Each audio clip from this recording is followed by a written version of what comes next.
اسلام آباد کی سیشن عدالت نے سوشل میڈیا انفلوئنسر ثنا یوسف کے ہولناک قتل کیس کا تاریخی فیصلہ سناتے ہوئے مرکزی ملزم عمر حیات کو سزائے موت کا حکم دے دیا ہے۔ جج محمد افضل مجوکا نے مجرم کو قتل عمد کے جرم میں پھانسی کے ساتھ ساتھ مقتولہ کے ورثاء کو 25 لاکھ روپے ہرجانہ ادا کرنے کا حکم بھی دیا ہے۔ یہی نہیں، ڈکیتی اور دھمکیوں کی دیگر دفعات کے تحت مجرم کو مزید 20 سال قید بامشقت اور 4 لاکھ روپے جرمانے کی سزا بھی سنائی گئی ہے۔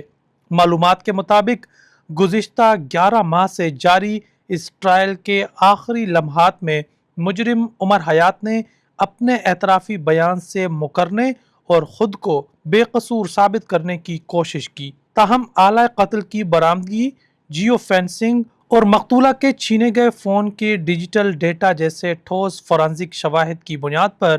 جرم ثابت کر کے دفاع کو یکسر مسترد کر دیا ہے۔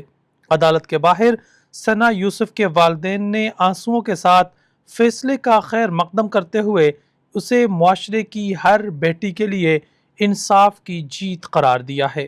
قانون نافذ کرنے والے اداروں کے مطابق یہ فیصلہ سائبر اسٹاکنگ اور نوجوانوں میں بڑھتے ہوئے خطرناک جنون کے خلاف ایک سخت ترین پیغام ہے۔